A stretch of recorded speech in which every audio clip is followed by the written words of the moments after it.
Chers téléspectateurs de Diar TV, bonjour. Merci encore une fois de votre fidélité. Compte tenu des élections qui se déroulent au Cameroun demain, à savoir les législatives et les municipales, nous accueillons en grand format ce jour Madame Augusta Epagna, avec qui on va essayer de brosser le portrait, n'est-ce pas, une espèce de radioscopie du Cameroun, politique, sociale et économique. Nous allons essayer d'aborder certains sujets comme le retour de la fille Ahidjo au Cameroun. Nous allons parler de la CPI et du probable retrait des pays africains, ainsi que de ces élections-là et des travers, des participations, le cas et les CAM. Précisant que Mme Epagna est une vieille militante de l'UPC des fidèles, dirigée par M. Ndema Alexis, dont le secrétaire général est Moutoudou Albert. Donc nous allons la retrouver justement pour essayer de parler de ces élections-là au Cameroun, d'autant plus que son parti, l'UPC des fidèles, refuse de participer à ces élections.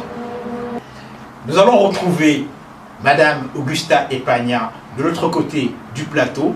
Alors je vous dis à tout de suite.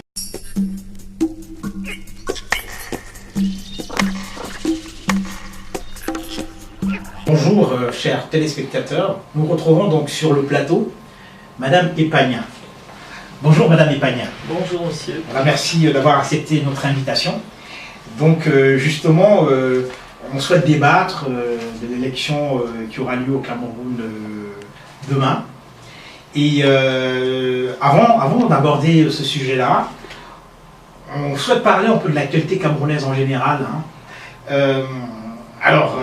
Actuellement au Cameroun, justement, par rapport à cette élection-là, on a eu le retour un peu pétaradant de la fille de l'ex-président Amadou Ahidjo, Aminata, ou Aminatou, je crois, Aminatou, plutôt, Aminatou Ahidjo. Qu'en pensez-vous de tout ce qui se passe autour d'elle, des rumeurs, il y a cette correspondance épistolaire qui est un peu violente. Qu'en pensez-vous de cette situation? Bah écoutez, déjà moi je trouve malheureux que les feux de l'actualité soient mobilisés par ce non-événement, parce que somme toute, que la fille d'Amadou Ahidjo puisse rentrer au Cameroun, tant mieux pour elle, mais je veux dire que, qu'est-ce que ça change au quotidien des Camerounais? Qu'est-ce que ça apporte au problème de survie de la majorité des Camerounais? Sincèrement, je ne le vois pas. Pour moi, c'est vraiment sans intérêt. Le fait qu'elle rejoigne le RDPC n'est pour moi qu'un élément naturel, puisque son père était le père de l'UNC et que le RDPC est l'enfant de l'UNC. Par conséquent, elle reste dans la lignée et dans la continuité. Alors après, effectivement, il y a eu des problèmes de succession entre Ahidjo et Biya en 82, mais c'était des problèmes de pouvoir d'homme, c'est-à-dire qu'à un moment donné, on a pensé qu'Ahidjo était malade, ou on a fait croire qu'Ahidjo était malade, il a pensé pouvoir reprendre le pouvoir, or une fois Paul Biya installé au pouvoir, a voulu le garder. Donc fondamentalement, ce ne sont pas des choses qui ont une incidence concrète sur la vie des Camerounais, au sens où ça ne porte pas des orientations différentes. Je veux dire que, et donc par conséquent, c'est pour moi un non-événement. Elle rejoint sa famille politique, et comme malheureusement ça se fait au Cameroun, évidemment elle en est récompensée, on lui verse des millions et on la remercie de rejoindre le Bercail. Et puis voilà, donc bon, c'est ce que je peux dire par rapport à cette affaire-là. Pensez-vous justement, parce que bon, c'est actuellement ça, comme ça se raconte au Cameroun, qu'elle a trahi le serment de son père. Après, nous, c'est vrai que bien qu'Ahidjo ait largement contribué à la répression contre l'Union des populations du Cameroun, et au-delà de l'Union des populations du Cameroun, contre l'ensemble des Camerounais qui ont osé à un moment ou à un autre dire qu'ils n'étaient pas d'accord avec tel ou tel aspect de sa politique, nous étions pour le rapatriement de son corps au Cameroun. Parce qu'on pense que tout individu, quelle qu'ait été sa trajectoire, d'abord a le droit d'être jugé, doit être jugé, pas le droit, a le droit bien sûr, mais doit être jugé Ça, c'est un aspect. Donc, pour nous, par exemple, si nous avions été au pouvoir, à un moment donné, on aurait jugé Ahidjo pour tous les crimes commis contre l'État et contre la population camerounaise, mais a aussi le droit de pouvoir reposer, une fois mort, sur sa terre natale. Donc ça, c'est une position de principe qui nous semble tout à fait... Donc je crois que, pour moi, la rupture avec, une promesse faite au père ou à la mère, ça, je dirais que c'est des problèmes j'allais presque dire de famille, si je puis dire. Voilà.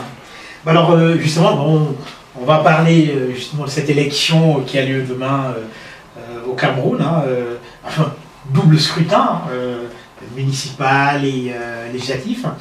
Votre parti, qui se revendique être l'UPC originel, ne participe pas à cette élection-là, contrairement à la plupart de partis. Je crois qu'on comptabilise 43 partis qui participent à cette élection, à ces élections-là. Peut-on savoir pourquoi vous ne participez pas à cette élection? Alors, écoutez, l'UPC, l'Union des populations du Cameroun, qu'on appelle communément dite des fidèles, selon les médias, souvent pour nous différencier, on dit l'UPC des fidèles. D'abord, nous on considère qu'on est l'UPC tout court. On est l'UPC et on reste dans la totale filiation et dans la totale lignée des fondateurs de l'Union des populations du Cameroun, c'est-à-dire Oumniobé, Félix Roland Moumié, Ernest Ouadier et tous ceux dont on parle moins souvent, Ousseini Afana, etc. Et on considère qu'au jour d'aujourd'hui, 53 ans après la prétendue indépendance du 1er janvier 1960, le Cameroun n'est toujours pas souverain et pleinement ne dispose pas de la plénitude de ses moyens pour satisfaire les besoins et du pays et de la population. Par conséquent, nous n'avons jamais, je dis bien jamais, collaboré ni avec le président Amadou Ahidjo, ni avec le président Paul Biya. Ça revient donc à dire que tous ceux qui se prétendent être de l'UPC et qui ont collaboré ne sont pas de l'UPC. Il faut savoir qu'en 90, au lendemain du rétablissement du multipartisme, des UPC factices ont été créés pour effectivement brouiller les cartes, brouiller les pistes, parce que malheureusement, on est la mauvaise conscience de beaucoup de Camerounais, dans la mesure où on est le creuset du mouvement nationaliste camerounais, et que c'est nous qui nous sommes battus pour l'indépendance, et que cette indépendance n'est toujours pas acquise aux 53 ans après, dans quelques domaines que ce soit, ni dans le domaine économique, ni dans le domaine culturel, ni dans le domaine social, politique, etc. Par conséquent, nous considérons que nous sommes l'UPC. C'est l'UPC qu'ont voulu les fondateurs et qui correspond aux intérêts de la grande masse des Camerounais. Donc nous n'y allons pas, je viens à votre question. Et justement... Oui, me ramener là-dessus, ne vous inquiétez pas, j'ai pas perdu le fil. Non, par principe, on n'est pas contre les élections. Ce serait absurde d'être une organisation politique et de dire on est contre les élections. Nous sommes pour les élections. Nous avons choisi de conquérir le pouvoir politique par la voie électorale. Ça n'a pas toujours été le cas. Malheureusement, on nous a contraints à d'autres périodes de l'histoire à prendre les armes, mais c'était vraiment pas un choix délibéré de la part des de prendre les armes. Ils ont été contraints à ça. Donc, nos candidats, nos militants ont participé à des élections municipales, à des élections présidentielles. Le docteur Samuel Makitt, je le rappelle, en 2004 a été candidat aux présidentielles. Et sa candidature a été invalidée pour des raisons obscures qu'on n'a jamais réussi à bien maîtriser, bien comprendre. Nos camarades et dirigeants, Coco Priso, qui était secrétaire général de l'UPC jusqu'en 2011, et Samuel Makitt, qui était président de l'UPC jusqu'en 2011, et qui malheureusement nous a quittés et décédés en mars dernier, ont été candidats aux municipales dans leurs régions respectives.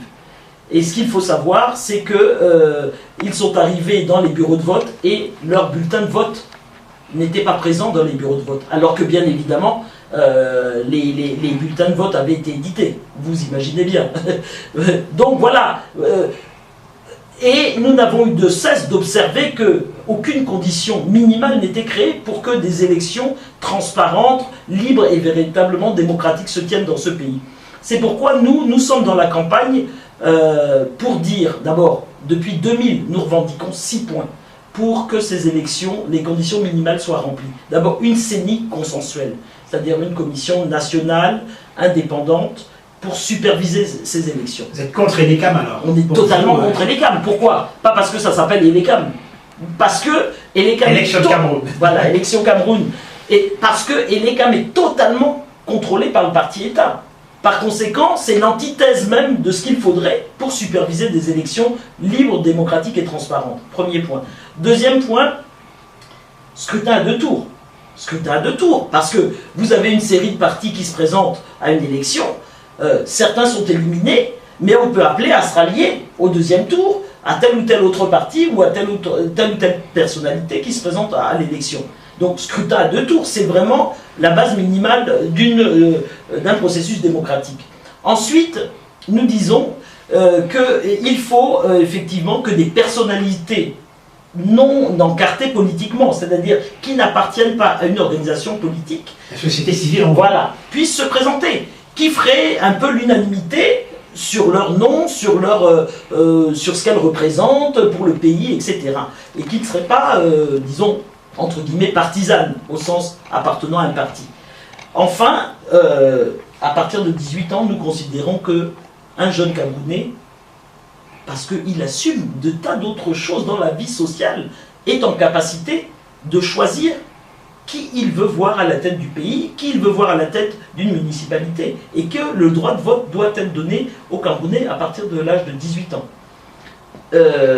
Enfin, nous considérons, nous sommes un des rares pays africains où la diaspora ne vote pas. Et ça, c'est une aberration. Nous savons qu'il y a des milliers de Camerounais à l'extérieur du pays, malheureusement. Et il faut que les compatriotes de la diaspora puissent voter, participer, effectivement, aux élections au Cameroun. Justement, vous avez parlé de certains points. Je commence par celui des jeunes, n'est-ce pas, qui doivent voter. Or, il s'avère que pour ces élections qui se déroulent demain, n'est-ce pas, au Cameroun, il y a un tel désintérêt des jeunes qui ne veulent vraiment pas, qui disent que, oui, écoutez, ce sont les affaires des politiciens. Ça ne nous concerne pas, parce qu'ils nous racontent depuis des lustres les mêmes choses, et c'est toujours pareil. Ça fait 20 ans que ça dure, nous on est là, on ne travaille pas, ils sont minés par le chômage, et donc, qu'est-ce qui se passe réellement au Cameroun? Pourquoi ces partis, justement, qui se présentent à ces élections-là, n'arrivent pas, ou bien votre parti, justement, qui n'est pas cette fois-ci dans ces élections, n'arrive pas à éduquer le peuple, à éduquer ces jeunes-là? Telle est la question. Écoutez, moi je comprends tout à fait la désaffection et le manque d'intérêt pour les différents scrutins électoraux de la jeunesse, bien sûr, mais au-delà de l'ensemble de la population camerounaise, parce que quand les dés sont pipés d'avance, ce qui est le cas, bien évidemment les exemples que j'ai donnés qui sont de petits exemples, mais on pourrait décliner des tonnes d'exemples. En 97, Froundi a gagné les élections présidentielles, tout le monde le sait. 92. En 92, pardon. Tout le monde le sait. Et malheureusement, le résultat a été M. Paul Biya a gagné. Donc, et on pourrait décliner à loisir des exemples d'élections présidentielles, municipales, législatives, etc., où les choses ne se sont pas passées comme elles devaient se passer. Par conséquent, évidemment, au bout d'un moment, les gens se disent qu'on vote pas, le résultat sera toujours le même. Et qui plus est, tout cela n'apporte rien de plus, malheureusement, à leur quotidien, qui, comme vous le décriviez à l'instant, pas de travail, un chômage endémique, vraiment, c'est monstrueux de voir des jeunes, y compris des jeunes qui ont étudié, qui en sont réduits à être laveurs de voitures, à être benzkineur, à être, à vendre des cartes téléphoniques, etc., à faire des petits métiers, alors que le Cameroun a besoin de se bâtir et de se construire dans tous les domaines. Donc les gens sont désabusés. Et nous, par rapport au rôle d'éducation, nous pensons que c'est un tort de ne pas s'intéresser à la politique. Comme on dit, si vous ne vous intéressez pas à la politique, elle s'intéresse à vous. Parce que la politique, c'est quoi? C'est l'art de gérer la cité, c'est tous les problèmes quotidiens, c'est le travail, c'est l'école, c'est l'assainissement urbain, c'est toutes les questions de la vie en société. Donc on est intéressé, bien sûr, ça nous regarde. Donc il faut que les citoyens se mêlent de ce qui les regarde et fassent de la politique. Faire de la politique, ça veut dire qu'aujourd'hui, la majorité des citoyens doivent dire « nous ne sommes pas d'accord avec les élections, la façon dont les élections se déroulent au Cameroun. Nous pensons que pour que des élections démocratiques, libres et transparentes se déroulent dans ce pays, il faut telle condition. Je les ai énumérées tout à l'heure, je ne reviens pas dessus, la CENI, etc., etc. Par conséquent, il faut s'en mêler. Si, imaginons que les Camerounais se mêlent de ce qui les intéresse, et soit dans tous les bureaux de vote pour contrôler le processus. Mais ils auraient pu, par exemple, je citais l'époque où nos camarades ont voulu se sont présentés au municipal, ben, ils auraient pu protester, faire entendre leur voix, exiger que ces bulletins de vote soient là. Et à partir du moment où les gens se mêlent de ce qui les regarde, ça veut dire qu'ils peuvent contrôler le processus de bout en bout, du début à la fin. Et c'est ce qui doit se faire, c'est ce qui doit se passer dans ce domaine-là, comme dans tous les autres. Et pour, disons, contribuer à cette éducation populaire dont vous parlez, ça fait plusieurs sessions de l'université populaire que nous organisons, malheureusement, pour le moment, seulement à Douala, mais nous espérons pouvoir le faire à Yaoundé, à l'ouest, à l'est et au nord, enfin un peu partout. Mais je vous dis qu'on nous met énormément de bâtons dans les roues pour pouvoir organiser ces universités populaires sur des thématiques diverses et variées qui concernent la vie de la cité, la vie des citoyens, et au cours desquels on fait venir des gens pointus dans différents domaines pour échanger avec la jeunesse, pour échanger avec la population. Alors justement, ces partis-là qui se présentent à ces élections, n'est-ce pas, qui sont, on va dire, pendant quand même de l'UPC, hein, originel, que leur reprochez-vous finalement? Est-ce que vous vous dites que ces partis-là ne servent à rien, se portent à la limite caution du pouvoir en place? Alors, deux choses. Quand vous me posez la question, est-ce que vous parlez des fameuses UPC gouvernementales? Pas les UPC, tous les partis, que les 43, non, les 42 partis qui vont combattre, on va dire, le RDPC pour ces deux élections qui se déroulent demain au Cameroun. Si vous permettez, je répondrai en deux temps. D'abord, sur les UPC gouvernementales. UPC gouvernementale veut dire rien à voir avec nous. La plupart des gens alors je parle des dirigeants, des principaux dirigeants, malheureusement, vous savez comment ça se passe chez nous, il y a sûrement de braves gens qui croient être dans l'UPC, qui dans des régions de ces responsables-là, sur des bases un peu de clan, un peu familial, etc., ont adhéré à ces UPC-là, ou pensant peut-être résoudre quelques problèmes aussi, peut-être parfois. Mais les gens qui sont souvent à la tête de ces groupes-là n'ont rien à voir avec l'UPC. Moi, je suis une militante qui appartient à l'UPC depuis plus de 30 ans. Je peux vous dire que les Hogbelend, les Kodok et d'autres, hein, qui portent l'étendard de l'UPC, hier c'était d'autres également, ont fait toute leur carrière politique au sein de l'UNC, puis au sein du RDPC. Par conséquent, ils n'ont rien à voir avec l'UPC. Ces UPC gouvernementales ont été créées pour brouiller les pistes et pour brouiller les cartes. Par conséquent, les UPCistes qui se présentent aux élections ne sont pas de notre organisation. Parce qu'on estime, alors là, effectivement, pour maintenant élargir la question à l'ensemble des organisations politiques, nous trouvons dommage que, alors que les conditions minimales, parce que j'ai cité tout à l'heure une série de points, on pourrait même admettre que tous les points, toutes ces conditions-là ne soient pas réunies, et qu'on puisse réfléchir et discuter en se disant, bon, il y a quand même telle et telle conditions qui sont réunies, on peut y aller. Par exemple la CENI, parce que la CENI c'est incontournable, la CENI est l'organisme qui supervise. Donc au moins la CENI, qu'elle se mette en place. Et à partir de là, on prend des dispositions pour avoir des forces qui contrôlent les différentes régions et les différents bureaux de vote. Mais aucune de ces conditions minimales ne sont remplies et les organisations, les partis dits d'opposition y vont. Pourquoi? Dans quel intérêt? Justement, n'est-ce pas une façon de donner du crédit et de faire croire qu'on est dans un système démocratique alors que ça n'est pas le cas? Et moi je pense que c'est un tort. Les organisations qui vont aux élections aujourd'hui ne devraient pas y aller. Elles devraient être dans la campagne pour revendiquer les critères que j'ai énoncés tout à l'heure. Elles ne devraient pas être dans la campagne pour faire comme si elles avaient la moindre chance de gagner. Parce que sinon, c'est donner du grain à moudre au pouvoir de M. Biya, c'est faire croire qu'on est dans un système démocratique alors que ça n'est pas le cas. Par conséquent, elles ont peut-être intérêt à y aller. J'aimerais bien savoir lequel. Mais justement, alors on sait très bien que quand l'ECAM accepte votre parti, n'est-ce pas, pour concourir dans ces élections-là, il y a un petit pécule qui est versé à chaque parti.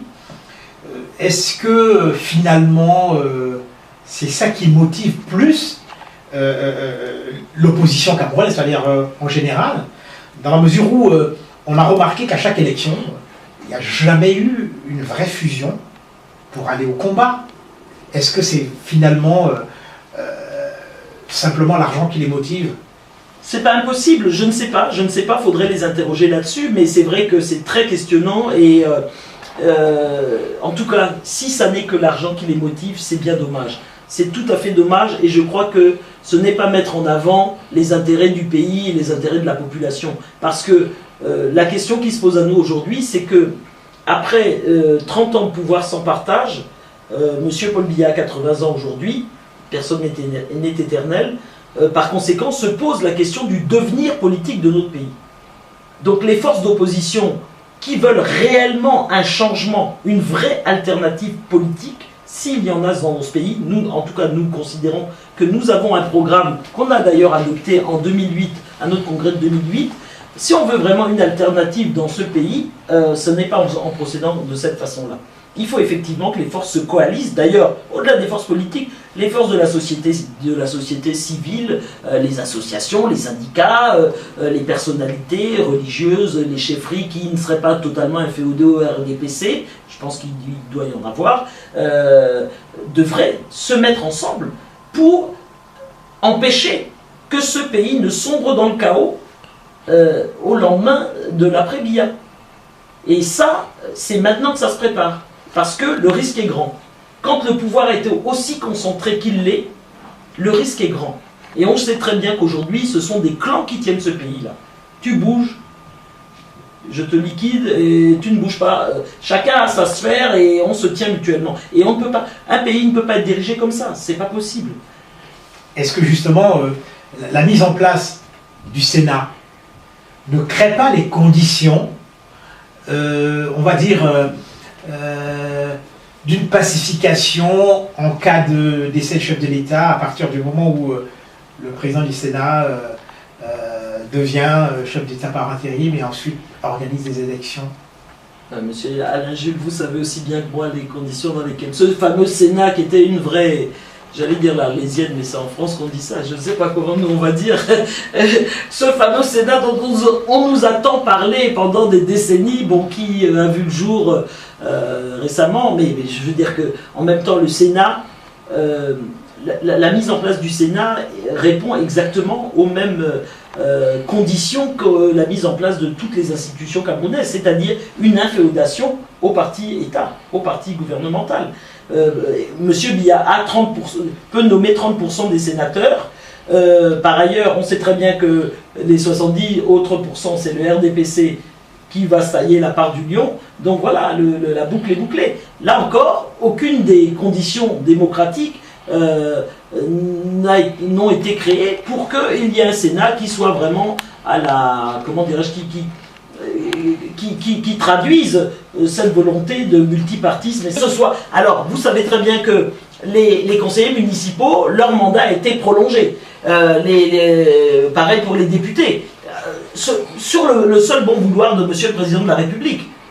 Donc, et ces gens-là, on sait très bien qu'évidemment, ils en sont gré à celui qui prolonge leur mandat. Donc, je veux dire que le système est tellement phagocyté qu'en aucun cas, ce Sénat ne peut devenir une institution crédible aux yeux de l'ensemble de la population et qui, effectivement, serait représentative des aspirations diverses de cette population camerounaise. Donc c'est ça, le Sénat n'est pas différent les conditions dans lesquelles le Sénat a été mis en place ne sont pas différentes de ce qu'elles ont été pour les autres scrutins électoraux. C'est en ce sens-là. Justement, je vois votre programme, oui, qui est intitulé Le Cameroun doit changer. Que proposez-vous réellement? Le Cameroun doit changer. oui. Que proposez-vous réellement pour qu'il y ait ce vrai changement au Cameroun? Pourquoi cette question? Simplement parce que les partis politiques qui participent à cette élection-là, à ces élections-là, parce que bon, c'est un double scrutin, on ne les voit que lors des élections. Comment expliquez-vous ça? Comment peut-on changer réellement? Alors, si vous permettez, moi je voudrais également dire que depuis 2000, nous avons élaboré un manifeste municipal dans lequel nous indiquons, selon nous, ce qui peut permettre véritablement que un conseil municipal joue pleinement son rôle, qu'une municipalité puisse réellement contribuer au bien-être des populations de sa circonscription. Et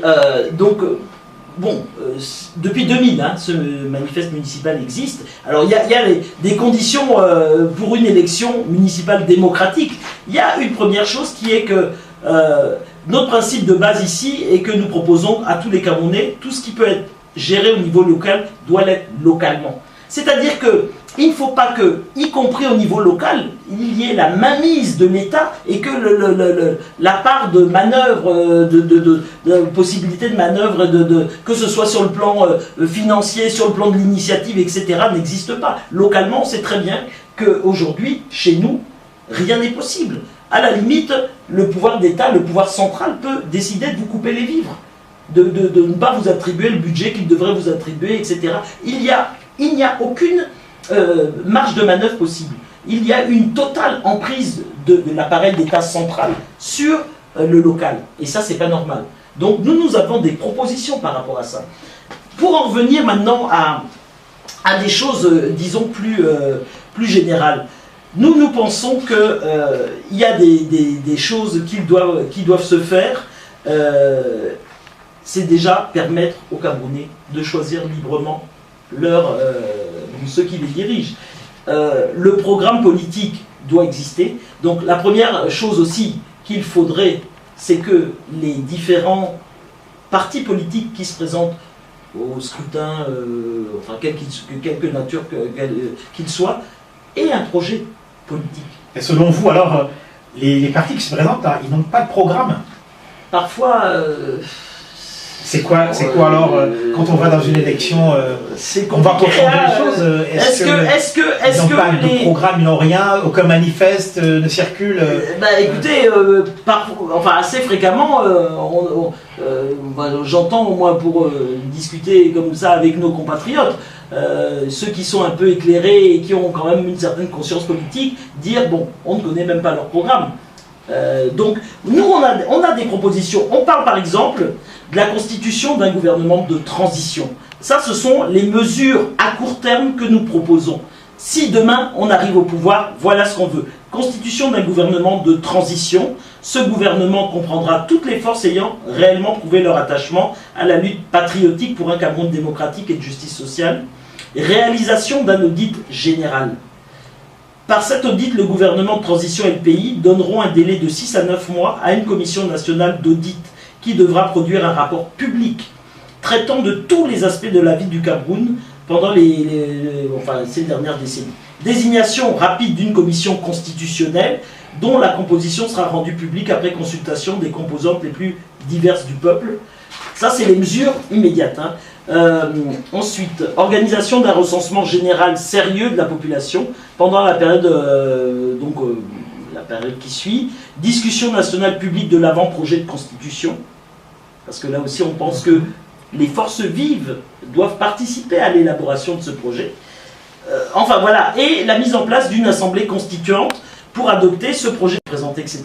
Donc voilà, alors, ça c'est les mesures immédiates, et il y a ensuite tout ce qu'on décline pour résoudre les problèmes économiques. Voilà, justement, Madame Epagna, oui, je vous justement, par rapport à ce que vous avez dit, vous avez commencé par la mise en place d'un gouvernement de transition. Absolument. issu de quoi? Ça, c'est la vraie question. Vous prenez quoi? Une révolution?